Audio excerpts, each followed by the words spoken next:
باختلاف يعني اللغات السبعة إنهم يوم زينو زباكو زسانغا أبا قريش بهذيل ببكا بثقيف هوازان كنانة تميم نابا في يمني سيكم يمني نكسم يدك القرآن أم يمن الله أكبر أرق الناس قلوبا أبدا مسابقة ويمن تمانا وسيكا أبان تلا نوم بوكي رسالة كجامعة يمن نيا قرآنية أسمع قرآن نوني نانغا حلو مرة ما شاء الله كوزيسي بوني ميدوا نولتشو أبا مني بايو كده بيجامي بيجي نيو نيجي سوا كبيو كده وانو tujja kubanga tudda ku eri abamanyi nga basinzira ku lugati abamu ne basinzira ku sab'atul awjuh ebiri mu Qur'ani endagiriro omusanvu eziri mu Qur'ani kulagira kugaana kutiisa kusanyusa kukayana mbozi na byakulabirako Loganjayo chigenderero ne sabat ahruf aba ne bagamba nti at-taghayuru as-sab'a allati yaqa'u fiha al-ikhtilaf okuchuka kwenjogera eziri mu Qur'ani omusanvu amanya olidde amanya gachuka erinnya mudhakkar yogera ku kisajja erinnya muannath yogera ku kikyala olidde erinnya liri mufrad erinnya liri muthanna erinnya liri jamu ugamanya gali mangi okusinzira ku mpandika kati nga bwale kigambo li amanatihim nga tebannabateekako buli budoti bwotuyigiriza kyalinga lam alif mim nun ta ha mim nga tekuli nti li amanatihim kati olinaga li amanatihim nasoma bwati natawanvu bighairi mad natawanvuiza anaga tabi byebigendererwa ne sab'atu ahruf omulala nagamba nti kigendererwa wujuhul i'rab bino fatha mansub marfu' majzum wa hakadha nti byebigendererwa omulala nagamba nti bigenda fi tasrif fi tasrif okuchuka kwebigambo n'okuzimba ko olinagamba bitaqdimi wa ta'khir nti abakulemeza afalam asi yani bade afalam yes hamza baji kolaki baji twala maso baji kereya mtifo cho gisosa bani bade basosa alifu afalam yes something like that so ebyo byonna ebyetagira okubanga oli wali nesekawo abeera nga akusomesa al-ikhtilafu fi al-ibdal mukukyusa nti ayo bawandise ra neyandibadde zai bawandise sin neyandibadde sad ihdina sirata ihdina sirata ihdina zirata baina al-dad والزاي اهدنا الزراطة إشمام إشمام هكذا نعم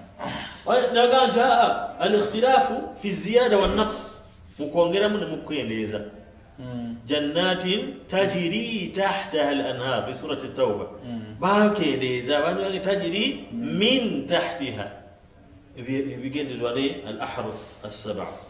وقام يجدنا في التفخيم والترقيق والإمالة والإظهار والإدغام وهكذا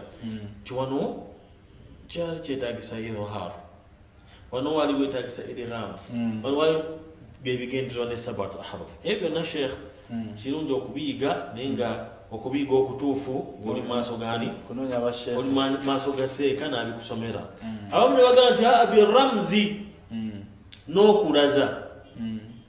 الرمز مراد بسبعة أحرف الرمز نبغى قامت emu 2 3 4 5 ebibiri bitano ebibiri mukaga kati nabbi yali arazawulaza nagandi Qur'ani yakira ku nnimi musanvu nenga tewali kigendererwa tekisoboke tekisoboka ekisembayo nagandi al-muradu bi sab'ati ahrufi ay al-qira'ati as-sab' ensoma za Qur'ani meka omusanvu wallahu a'lamu nenga ekiri arjah ekituufu kyama kibegattako abasinga kwe kuba nti Qur'ani ekigendo ne sab'atu ahrufi zennimi omusanvu ezo ezakkira mu Qur'ani nga zaawukana mu njatula naye ng'amakulu ge gaki ng'amakulu ge gamu nga bw'ogamba omuntu mathalan halumma taal era jangu halumma kolaki jangu wa taal ebyo byonna nnimi za Luwarabu naye nga byonna bitegeeza amakulu gatya amakulu ge gamu n'ebirala ebifaanagana bwe bityo Sega Allah waliwo bintu byatugamba abirina hikma birina ekigendererwa ebirala n'atugamba nga la majaala li maarifati alhikma naye lwaki Allah yassa Qur'ani eno mu nnimi ez'omusanvu ate nga onayogera kino n'onayogera kiri naye ng'amakulu ge gamu lwaki ensonga ziringa ssatu abamanyize boogera esookera ddala taisiru alqiraa walhifdhi ala qaumin ummiyin hadithi bagisomye okwanguyiriza abantu okubanga basobola okusoma Qur'ani owulidde n'okugikwata kuba Nabbi sallallahu alayhi wasallama yagamba nti Qur'ani natumibwa mu bantu inna allaha amarani hadithi wetu wegamba hadithi wasomye jala qaumin ummiyin abantu abatamanyi kusoma abakwata bukwasi balinga bakwata bukwasi namba esinga wadde nga mwalimu abamanyi okuwandika naye nga baki nga batono ne babeera nga bayanguyirwanga oli bw'aba mu kabirati Quraish n'omugamba tabut ala tori yafahamu onomugamba nti wa Muhudhail oba yavudde yamani bugamba tabu ayinza obutabitegeera naye bwe gatabu nakola ki nakitegeera ngera naffe wano mu nnimi zaffe bwogamba waliwo ebigambo byoyinza okugamba omuntu nga nasobola bibitegeera aba mulugwala mulungi nga nasobola bibitegeera amazzi gakulukutira gye gaali gakulukutidde nga mushkila anasobola kukyogera owulidde naye bweoleetayo lafudhu endala amazzi gakulukuta gatambulira oba gatambulira oba gayiikira something like that asobola okukola ki okubitegeera so Qur'ani okuyika mu nnimi ezo kwali kwanguyiriza abantu okukwata seka riwaya ya Warsh kigambibwa nti yezimu ku riwaya enzibu qira'atu Qalun Warsh an Qalun nzibu nnyo ina awujuhi nyingi olidde kati singa bakuleetera Qur'ani singa yakkira mu riwaya mu qira'ati ya Qalun an Warsh fete twandivuddemu kubanga erina amateeka maki mangi nnyo idhan jaa litaysir bwogendere no muhafswa otambulira bonna bafune empeera nagamba ekyokubiri i'jaz al-Qur'ani lilfitrati al-lughawiyya 'inda al-arab yajjanga kulemesa Abawarabu abaali kani yatafakharuna birumatihim Mungu naleeta olulimi nga balaba nga lulimi lwabwe naye nga tebalutegeera paka kati olwoyogeranga dhulmu nga buli omu ategeera dhulmu ayuna la yadhlimu nafsahu naye ng'ate mulimu amakulu amalala dhulmu bimaana ashirk so Qur'an nejjanga yu'jizuhum ekisembayo i'jaz al-Qur'ani fi ma'anihi wa ahkamihi mu makulu gaayo n'amateeka gaayo nayogera ekigambo eki naye nga kiriko ebigambo kamala awulidde nga bingi so ng'ate ebyabwe byategeekanga lumu nayogera lumu nekigweraawo awulidde so mu bufunze obw'ekitalo sheekh ebimu ku ebigendererwa byebyo era Allah subhanahu wa ta'ala okubanga assa Qur'ani mu nnimi ezo zonna takhfifan li ummatihi kubeera ng'akola ki hadithi Nabi sallallahu alayhi wa sallam laqiya Rasulullah sallallahu alayhi wa sallam Jibril عند أحجار المراء فقال إني بعثت إلى أمة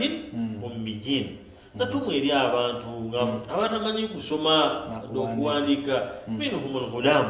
mulimu abaki abaana abato wal-khadim mulimu abaweereza washeikh al-aasi wal-ajuz omukulu akaddiye nataja asobola فقال جبريل فليقرأ القرآن على 7 أحرف. جبريل نعم قامت القرآن بجسمه كنيوك تميكا مسام وفوز وجتارو جيماس على الشيخ جزاك الله خير بعدين كسبا تمانين تي ومبي نعم وغانا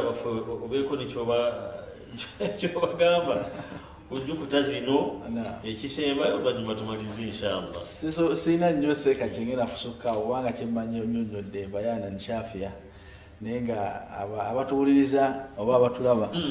nze kyendabyemu oba kyenjizeemu mu bigambo seka byotugambye nti abantu bakyetaaga okusoma Qur'an n'okwongera ojjuwa obudde n'okubeera nti banoonya abo abagiyiga babeere nga babayigiriza kuba kati sheekh ogenze n'oyogera ddala abamanyi nga bannyonnyola almuraadu bi 7 ahruf baali bategeeza ki n'onyonnyola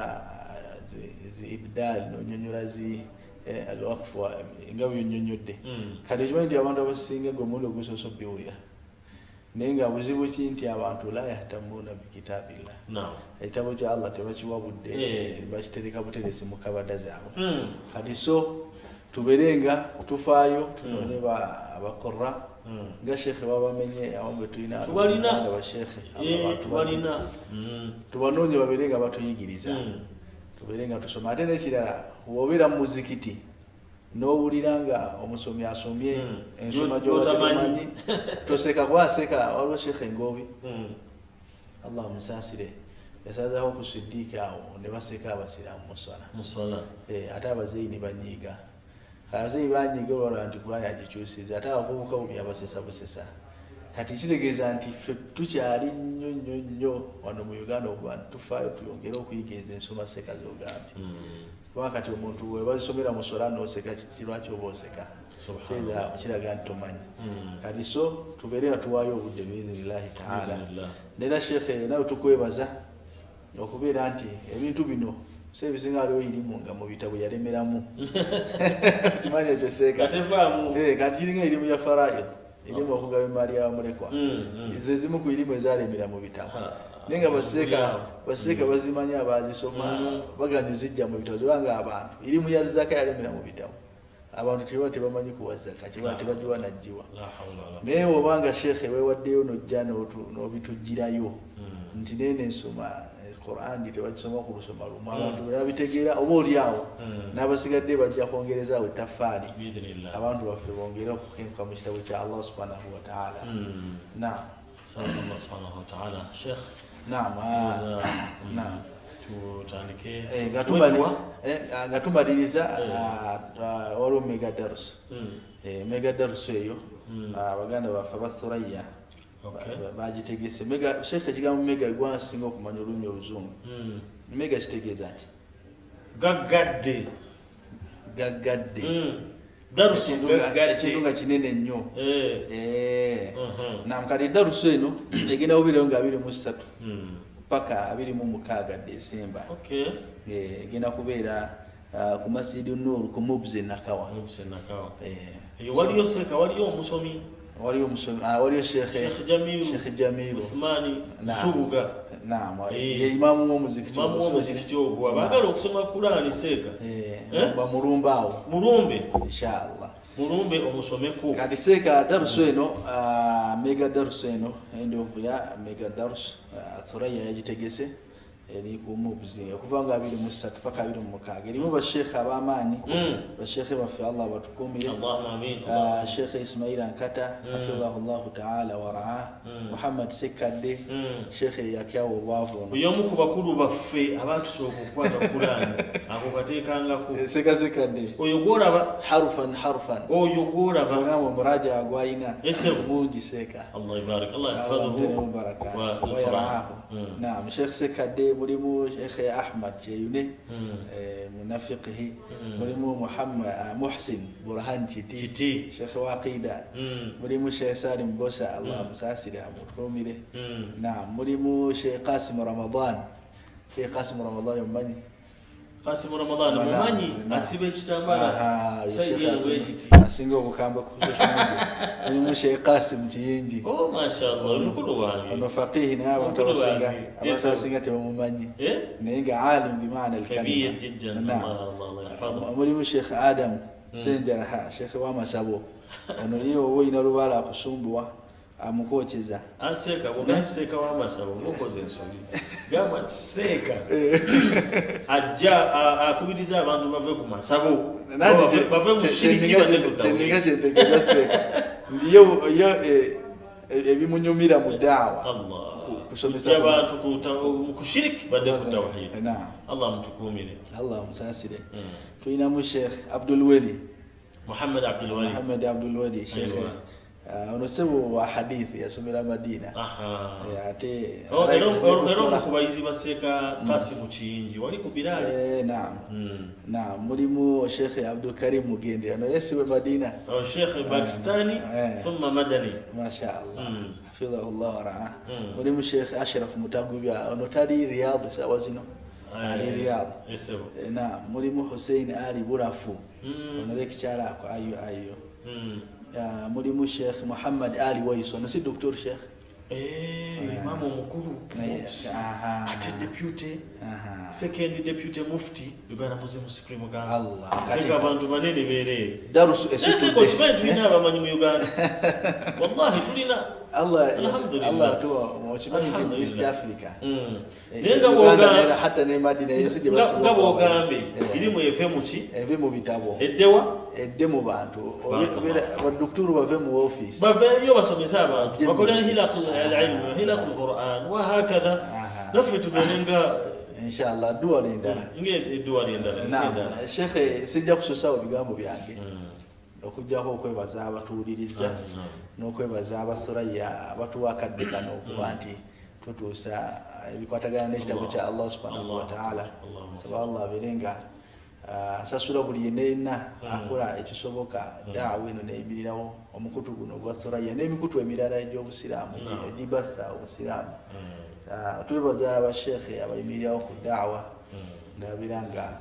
bayimirizawo guno omulimu gw'abannabbi saba Allah subhanahu wa ta'ala banyweze ate abeerenga amalira obwetaavu bwabwe inshallah tusinkane omulundi ogunaddako seka tugenda kujja na topic eddako adabu القرآن الكريم وتجويده نعم انبسا آداب وبكي انبسا زوكسما قرآني نتجويد mateka wachi wano bagamba wanvu yawo wachi wano owunawo sibyo beseka tajwid naam tulina okulongoosa wal-akhdhu bit-tajwid hatmun lazim man lam yusahhih al-Qur'ana athim kozi nembisa zokusoma Qur'ani kituufu kubanga seka kyade kikulu nnyo osanga olinga omuga azze kusomera Qur'an agikwata wanomuga nti osoma wanaga swati kangeze Ibrahim nanigo ogibikula wali agaga ogiyusa enomuga kati musyamu zengaluzo makanika bali kweze empapula nakano sigalawo kabongeremu pisa z'okweyigiriza Qur'ani empisa z'okwe ate zitya seka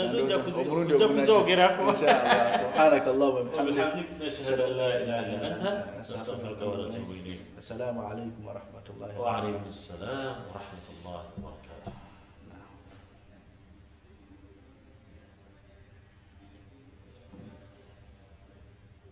oluvannyuma lw'okuzuula embeera y'abantu gye basaaliramu ku ttaka ku seminti ne ku biwempe ebikaddiye mu bibuga ne mu byalo Rahima Foundation nga baliwo mu ne Thuraya Islam Media